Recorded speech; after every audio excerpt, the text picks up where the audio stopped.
गेले 2-3 महिने झालं एकच ऐकतोय. शिक्षण मंत्री धर्मेंद्र प्रधान यांचा राजीनामा घ्या. आणि आता याच मागणीसाठी दिल्लीत रान पेटलंय.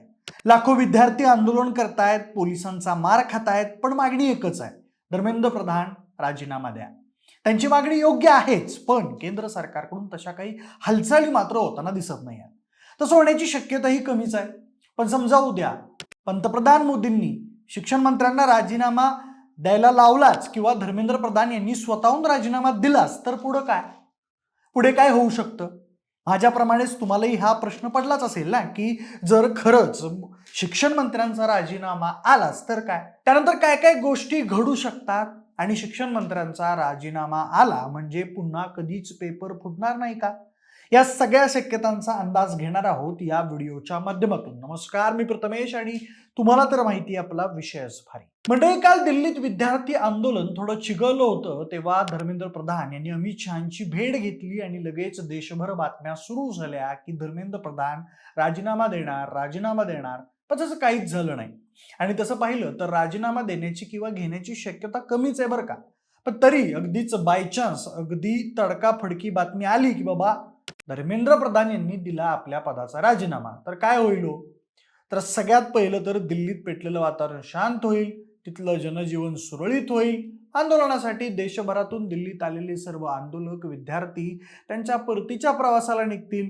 त्यानंतर नीट पेपर फुटीमुळे स्वतःला संपवलेल्या 20 विद्यार्थ्यांच्या पालकांना आणि 2 वेळा नीट परीक्षा दिलेल्या देशभरातील प्रत्येक विद्यार्थ्याला शिक्षण मंत्र्यांचा राजीनामा ही बातमी ऐकून चांगलं तर वाटेलच, पण त्यासोबत त्यांना मदत निधी देखील मिळेल. त्यांच्यासोबत जे झालं ते चुकीचं झालं आणि त्या चुकीची जबाबदारी म्हणून संबंधित खात्याच्या मंत्र्यांना राजीनामा दिला हे त्यांच्यासाठी बऱ्यापैकी दिलासादायक असेल. पण यासोबतच या राजीनाम्याचे इतरही अनेक परिणाम होतील. सगळ्यात अगोदर तर हा राजीनामा म्हणजे सीजेपी आणि त्यांच्या समर्थकांचा विजय म्हणून बघितला जाईल.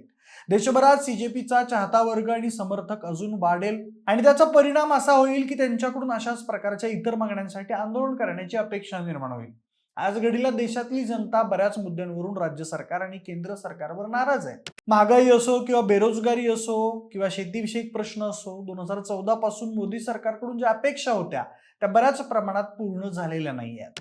त्यामुळे शिक्षण मंत्र्यांचा राजीनामा आला तर अशा प्रकारच्या इतर गोष्टीतही लोक प्रश्न विचारू लागतील आणि वेगवेगळी आंदोलनं करत रस्त्यावर उतरतील. सध्या चांगलाच चर्चेत असलेला मुद्दा म्हणजे इथेनॉल मिश्रित पेट्रोल आणि त्यामुळे गाड्यांचे होत असलेले नुकसान.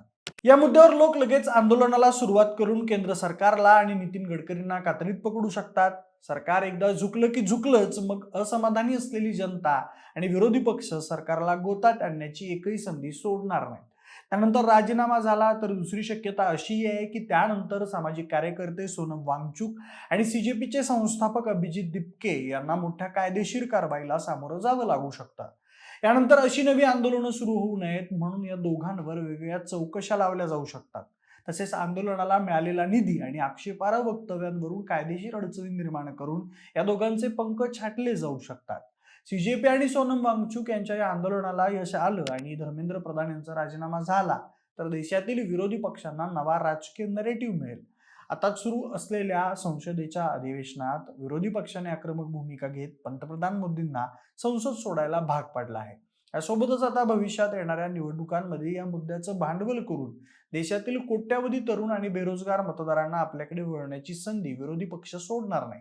त्यासोबतच धर्मेंद्र प्रधान यांनी राजीनामा दिला तर त्यांच्या जागेवर नवीन शिक्षण मंत्री येऊ शकतात आणि त्यांच्याकडून नॅशनल टेस्टिंग एजन्सी अर्थात म्हणजेच एनटीएचे प्रभावी नियोजन कसं केलं जाऊ शकतं. यामध्ये एनटीएची डिजिटल सुरक्षा, कडक कायदे आणि पारदर्शकतेवर भर दिला जाईल. त्यासोबतच देशभरातील विद्यार्थ्यांचा गमावलेला विश्वास परत मिळवायला नवीन मंत्री काही लोकप्रिय आणि विद्यार्थीप्रिय निर्णय वेगाने घेऊ शकतात. त्यामुळे हा मुद्दा लवकर आणि शांततेत मार्गी लावला नाही तर आगामी निवडणुकांमध्ये भाजपला यामुळे नुकसान होऊ शकतं. भारताची सर्वाधिक लोकसंख्या ही तरुण गटात मोडते आणि सध्या देशभरातून समोर येत असलेले अनेक पेपरफुटीची प्रकरणं आणि शिक्षण क्षेत्रात वाढलेल्या असंतोषाचा परिणाम याच तरुण मतदारांवर पडतो. त्यामुळे येणाऱ्या काही राज्यांच्या विधानसभा निवडणुकीत किंवा स्थानिक स्वराज्य संस्थांच्या निवडणुकांमध्ये हा नाराज वर्ग भाजप विरोधात मतदान करू शकतो.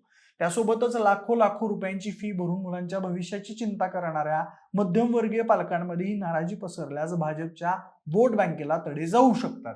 त्यासोबतच हा राजीनामा म्हणजे भाजपच्या गुड गव्हर्नन्स प्रतिमेला मोठा धक्का देणारा ठरू शकतो. भाजप नेहमीच शिस्तबद्ध, पारदर्शक आणि कणखर प्रशासनाचा दावा करतो. मंत्र्यांचा राजीनामा ही या प्रतिमेला मोठी तडे देणारी गोष्ट ठरेल. झिरो टॉलरन्सची प्रतिमा मोदींनी जनसामान्यांच्या मनात निर्माण केली आहे, तिला मोठा धक्का बसू शकतो आणि याचे पडसाद देशभरात भाजपच्या समर्थकांच्या आत्मविश्वासावर होऊ शकतो. आताच्या आंदोलनामुळे केंद्र सरकारवर अनेक गंभीर आरोप होत आहेत. सरकारनं पोलिसांना ऑर्डर्स देऊन विद्यार्थ्यांवर लाठीचार्ज घडवून आणला. तसेच या सरकारमध्ये उत्तरदायित्व म्हणजेच अकाउंटेबिलिटी उरलेली नाही असा सूर आता सगळीकडून उमटतोय. आणि धर्मेंद्र प्रधान यांचा राजीनामा नाहीच घेतला तर लोकांचा भाजपावर राष्ट्रीय पातळीवर असणारा विश्वास धोक्यात येऊ शकतो. तसेच आंतरराष्ट्रीय पातळीवरही याविषयी चर्चा होऊ शकते. त्यामुळे हा राजीनामा म्हणजे आता मोठा विषय झालाय. येणाऱ्या काही दिवसात या प्रकरणात पुढे काय होईल हे समोर येईलच, पण सध्या तरी मोदी आणि शहा यांचं टेन्शन मात्र वाढलेलं आहे, हे मात्र स्पष्ट आहे. आता तुम्हाला या एकूण आंदोलनाविषयी काय वाटतंय आणि धर्मेंद्र प्रधान यांचा राजीनामा होईल की नाही याबद्दल तुम्हाला काय वाटतं आम्हाला कमेंट करून नक्की कळवा आणि सोबतच आपल्या विशेष भारीच्या YouTube चॅनलला सबस्क्राईब करायला अजिबात विसरू नका. धन्यवाद.